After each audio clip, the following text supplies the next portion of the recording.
kami. Sebelumnya perkenalkan, Fanyati Kusuma Dewi. Saya Galuh Prayoga, Dido Suganda, NPM 070. Saya Maharani Kumala Chandra Devi dengan NPM 174. saya Siva Milano Salima dengan akhiran NPM 185. Baik, sebelumnya perkenalkan nama saya Novel Hanik dengan NPM 205. Oke, di kelompok kami mengangkat film Kukira Karoma 2022. Untuk aktor utama dan perannya, Niskala diperankan oleh Prilly Latuconsina yang berperan sebagai individu dengan kebutuhan komunikasi yang khusus karena Niskala mengidap bipolar disorder. Niskala sering jadi sumber konflik karena bipolar yang diidapnya. Selanjutnya ada Pram. Untuk Pram, dalam ceritanya sebagai mediator dan fasilitator, berperan sebagai mengambil ataupun menengahi chaos dalam film, memberikan dukungan empatik dan mengorganisir tindakan irasional. Selanjutnya Dinda. Dinda merupakan sahabat dekat Niskala, mencoba membantu tokoh utama namun kadang salah interpretasi dan sedikit suportif.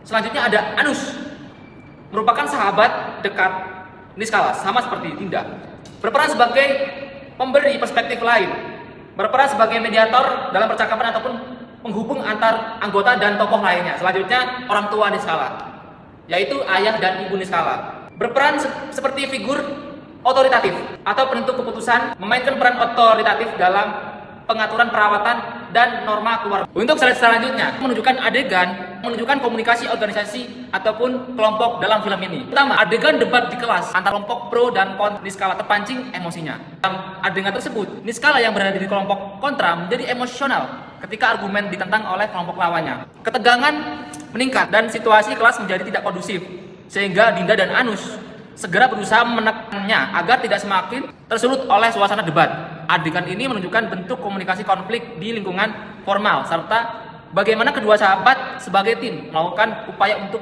meredakan emosi daripada Niskala. Untuk adegan kedua, adegan konflik antara awal saat pertama kali Pram bertemu dengan Niskala. Pada bagian awal film terjadi perdebatan ketika Pram mengkoreksi penjelasan Niskala mengenai suatu teori dan mengatakan bahwa teorinya salah, yang kemudian memicu kemarahan Niskala. Meskipun sebelumnya ia mendapatkan nilai A, adegan ini menunjukkan bentuk komunikasi konflik ditandai dengan perbedaan persepsi, ketidaksesuaian gaya berkomunikasi, serta kegagalan dalam menyampaikan dan menerima pesan secara efektif di antara anggota kelompok kecilnya. Untuk adegan ketiga, kunjungan ke tenaga profesional yang dilakukan oleh ayah Niskala terhadap Niskala. Adegan ini menunjukkan Niskala dan orang tuanya mendengarkan penjelasan dokter ataupun psikolog di ruang praktiknya mengenai diagnosis bipolar disorder dan pentingnya obat dan manajemen kondisinya. Selanjutnya, ada adegan kegagalan berkomunikasi besar pada adegan klimaks saat Pram dan Niskala akan menjatuhkan diri di gedung. Nah, adegan ini bagian akhir dari film menampilkan konflik besar yang terjadi akibat rangkaian miskomunikasi, kesalahpahaman, dan kurangnya penyampaian pesan yang jelas di antara para tokoh, baik sahabat Niskala, orang tua Niskala, dan Pram. Adegan ini menggambarkan dampak dari komunikasi yang tidak efektif yang kemudian mempengaruhi keputusan emosional yang signifikan. Selanjutnya, ada adegan Pram dimarahin oleh bos di kafenya. Pada adegan ini, Pram ditegur oleh bosnya karena menyanyikan lagu di kafenya sehingga membuat pengunjung itu tidak nyaman. Selanjutnya, saat Pram dimarahi oleh bosnya, salah satu dari rekannya itu mengejek Pram dan mengatakan bahwasan ia tidak akan pernah menjadi seperti musisi yang ia idolakan. Adegan ini menunjukkan seperti komunikasi konflik di lingkungan kerja serta dinamika otoritas dan kritik antar karyawan. Adegan terakhir, ketika kondisi Niskala memburuk akibat pertengkaran Anus dan Pram. Adegan ini menunjukkan bahwasan kelompok harus menenangkan ketika kondisi emosional Niskala tingkat tajam. Orang-orang terdekat Bu, Dinda, dan Anus harus bergerak cepat untuk menenangkan dan mengendalikan situasi. Adegan ini menunjukkan bentuk koordinasi spontan dalam kelompok mirip mekanisme kerja tim dan menghadapi situasi darurat. Sekian dari slide saya, terima kasih. Saya akan menjelaskan gaya komunikasi secara keseluruhan dalam film Kukira Karoma ini menggunakan gaya komunikasi informal, yaitu komunikasi informal adalah jenis komunikasi yang tidak formal, biasanya digunakan dalam kehidupan sehari-hari. Jadi individu akan berkomunikasi dengan santai. Nah, dalam film tersebut secara garis besar adegan Niskala dan Pram menggunakan gaya komunikasi tersebut seperti gaya komunikasi sehari-hari antar pemain semua, terus percakapan pribadi di kafe, lalu di kampus dan sebagainya. Nah, gaya komunikasi tersebut tentunya mempengaruhi efektivitas interaksi antar pemain, terutama pemeran utama yaitu Niskala dan Pram, membangun ikatan sehari. Gaya komunikasi selanjutnya yang digunakan di film tersebut adalah gaya komunikasi pasif, yang dimana gaya komunikasi itu gaya komunikasi yang menyatakan kebutuhan dan memilih untuk mengalah terhadap orang lain, dimana biasanya komunikasi pasif itu dapat menyebabkan kesalahpahaman, menimbulkan rasa kecewa, bahkan memicu kemarahan.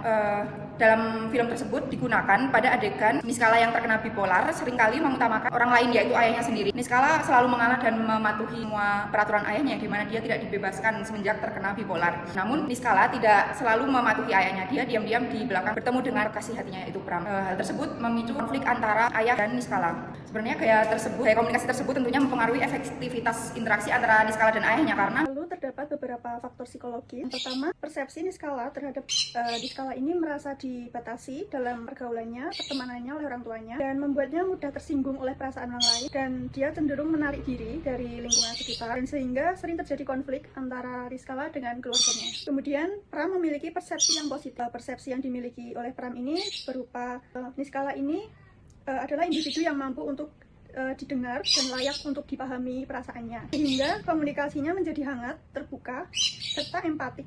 Jadi antara Pram dan Niskala ini komunikasinya terbuka, dianggap membangkang karena komunikasi yang terjalin antara Niskala dengan orang tuanya ini tidak efektif karena sering terjadi komunikasi yang keras dan menghakimi, sehingga Niskala ini menjadi dianggap membangkang oleh orang tuanya.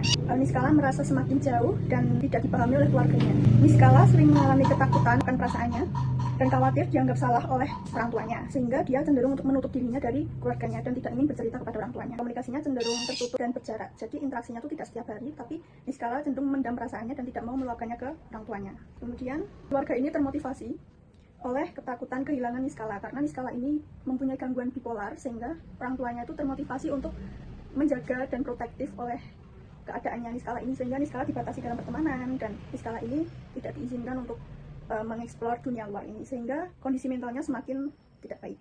Dan motivasi ini muncul dalam komunikasi karena cenderung mengontrol satu arah, menghakimi, dan penuh larangan, sehingga tidak ada proses tukar-menukar pikiran atau pendapat antara Niskala dengan orang tuanya. Oke, di sini saya akan menjelaskan bagian saya, pemimpinan dan kekuasaan. Gaya kepemimpinan yang terlihat dalam film yaitu dari keluarga Niskala, ayah dan ibu Niskala. Ayah Niskala cenderung memiliki gaya kepemimpinan yang otoriter dan terlalu protektif, di mana ayah Niskala mengambil keputusan sepihak dan selalu membatasi ruang gerak Niskala karena kondisi mentalnya. Sedangkan ibu Niskala lebih suportif, lebih memahami kondisi bipolar Niskala, mendukung Niskala untuk berkembang. Selanjutnya, ayah Niskala tidak menggunakan komunikasi efektif karena sering tidak memberikan ruang bicara kepada Niskala. Jadi sering memicu konflik. Komunikasi yang dilakukan ayah Niskala cenderung satu arah dan keras. Berbeda dengan ibu Niskala, berkomunikasi dengan cara yang lebih efektif, dua arah, dengan mendengarkan atau memberikan ruang bicara kepada Niskala tentang apa yang dirasa dan dibutuhkan oleh Niskala. Kemudian, ayah Niskala memiliki kuasa lebih besar dalam keluarga karena sebagai kepala keluarga dan memiliki sifat yang keras menyangkut kondisi Niskala, sehingga cara berkomunikasinya terasa tegas dan menekankan. Walaupun ibu tidak sekuat ayah dan tidak memiliki kekuasaan yang penuh dalam keluarga secara formal, pengaruhnya lebih terasa secara emosional karena Niskala lebih nyaman berbicara kepada ibunya. Ketidakseimbangan kekuasaan ini menyebabkan komunikasi dalam keluarga tidak merata, sering menimbulkan kesalahpahaman atau bahkan memicu terjadinya konflik. Menjelaskan mengenai bagian konflik dan resolusi. Dalam konflik ini pertama itu ada konflik interpersonal, konflik eksternal, dan interpersonal. Yang pertama, konflik interpersonal adalah Niskala dengan ayahnya, di mana adanya perebutan otonomi atau keinginan Niskala untuk kuliah atau bernyanyi dengan kontrol paternistrik keinginan ayah melindungi dengan cara menurut. Yang kedua, ada konflik eksternal, di mana si Pram dan juga ayah Niskala ada penolakan sosial, di mana ayah Niskala menganggap Pram sebagai ancaman bagi kestabilan emosi Niskala. Yang ketiga, ada konflik intrapersonal, di mana Niskala dan dirinya sendiri bergulat identitas antara Niskala yang sakit, bipolar, dan Niskala yang ingin bebas pertarungan antara id, impulsif, dan superego, patuh. Selanjutnya ada resolusi. Resolusinya adalah melalui withdrawal atau melarikan diri, di mana Pram merasakan tidak berdaya menghadapi penolakan keras dari ayah Niskala dan kesepiannya sendiri, memilih jalan penyelesaian konflik yang tragis dan mengakhiri hidupnya. Ini adalah bentuk flight atau lari dari konflik yang ekstrim. Resolusi pasca tragedi bagi Niskala, resolusi yang terjadi bukanlah perdamaian dengan ayahnya, melainkan penerimaan radikal atau radical acceptance.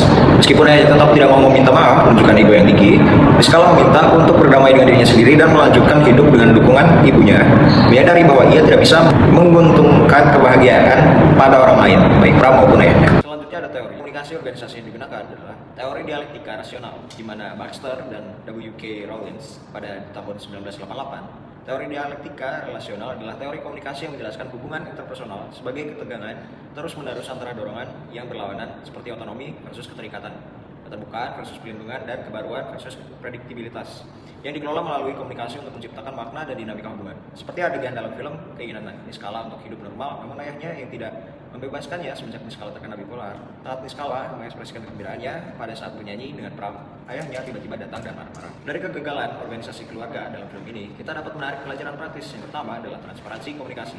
Kerahasiaan seperti Niskala kuliah diam-diam adalah racun dalam organisasi. Masalah harus didiskusikan secara terbuka, bukan hanya disembunyikan. Yang kedua adalah manajemen konflik inklusif.